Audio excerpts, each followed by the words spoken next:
When you're hungry, like most people, you probably go to the fridge to grab a bite to eat. Also, like most people, you probably don't have much to eat in there because, in all likelihood, you ate everything the night before or the kids did.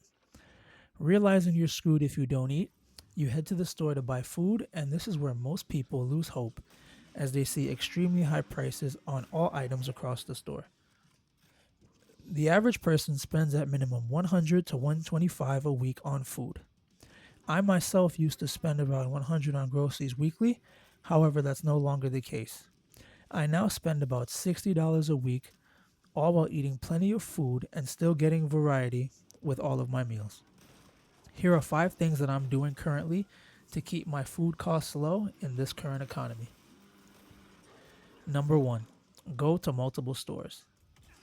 When shopping, visiting multiple stores opens up opportunities to find alternatives to existing brands that may be more affordable. This point is even more critical if you're in an area that has 2 or more grocery stores either next to or close to each other. When so many stores are close to each other like this, they're basically forced to compete on price in order to attract customers. Just the other day, I went to a Key Food to buy a quarter watermelon, and the price was around $7 to $9. So I put the watermelon back and ended up grabbing a yellow watermelon at an ideal supermarket, which was about 6 to 8 blocks away from the Key Food that I was at prior, for only around $5. I feel most people will only go to the stores that's closest to them or whichever store they feel the most comfortable or familiar with. I can't stress enough how going to more than one location can increase your chances of finding items perhaps similar to what you're used to, but that go for fractions of the cost. It can also be the best way to take advantage of discounts and sales, which leads me to number 2. Look for discounts and sales. Oftentimes, stores will discount items in an attempt to drive sales. Take advantage of these as they can save you a ton of money in the long run, especially if you load up on items before the deal ends.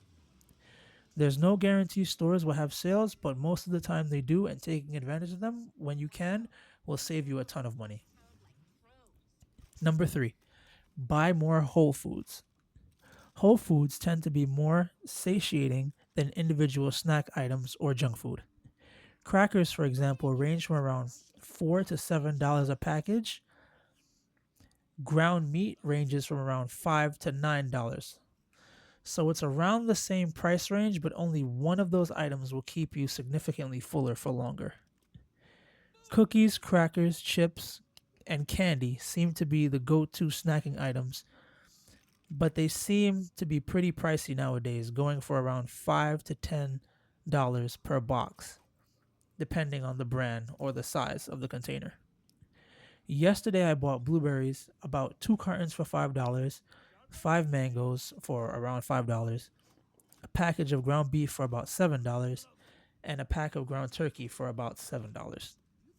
Usually, I put together high protein meals, which as of late has been tacos using ground turkey, chicken, or beef, or whole grain pastas with meat sauce.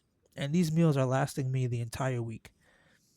Another good option is rice, which with rice you get a lot for what you pay for, and due to the size of the bags, you can easily stretch the meals for an extended period of time.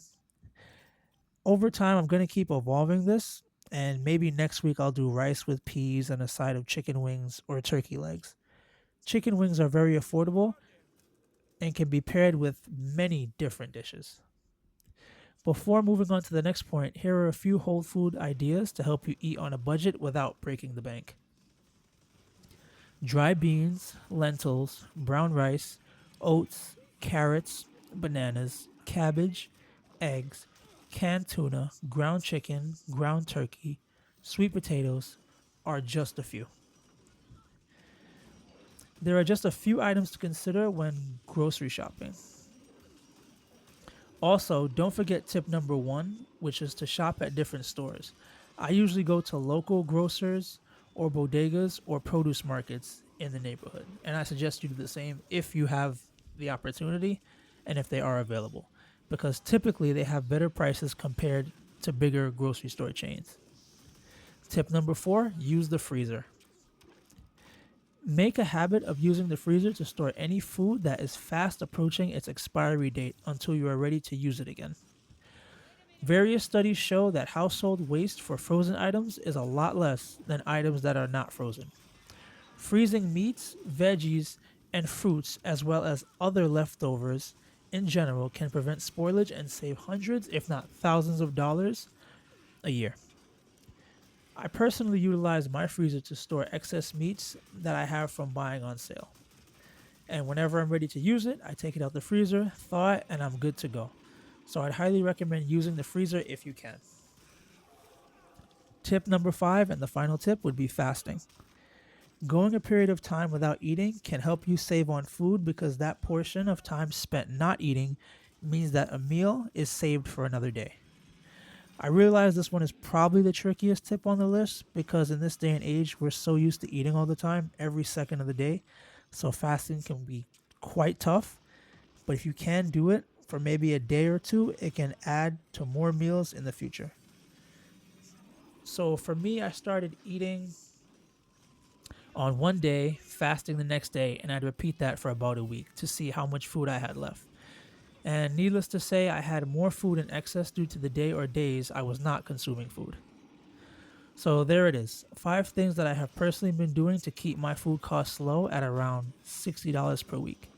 If there's anything that you think would be beneficial to add to this list, or agree or disagree with mine, please let me know in the comment section below. Like and subscribe for future videos, and take care, everyone.